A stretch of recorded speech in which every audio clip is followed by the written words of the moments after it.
যে ব্যক্তি আপনি নবীজির কথাগুলোকে মানবে, আপনার আল্লাহর কথাগুলোকে মানবে, আপনি নবী তাদেরকে নিয়ে জান্নাতে চলে যাবেন। কিন্তু নবীজি, আমি এমন কিছু গুনাহ করেছি যার জন্য মনে হয় আল্লাহ আমাকে কোনোদিনও মাফ করবে না। এবার নবীজি বলল, যুবক সাহাবী, তুমি এমন কি গুনাহ করেছো যার জন্য আল্লাহ তোমাকে মাফ করবে না? বলো বলো, তুমি আমাকে বলো। এবার বলেন, নবীজি গো,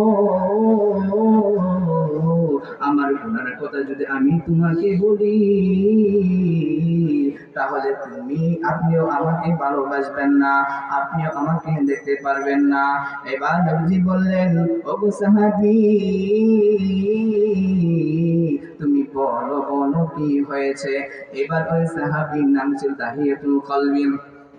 এবার দাহিয়াতুল কলবি ডাক দিয়ে বললেন, ওগো নবীজি, কয়েক বছর আগে আমি যখন ব্যবসা কাজ করার জন্য অন্য দেশে যাব, ওই যাওয়ার সময় আমার বাবার কাছে, আমার মার কাছে, আত্মীয় স্বজন সকলের কাছে, পাড়াপড়শি সকলের কাছে আমি বিদায় নিলাম।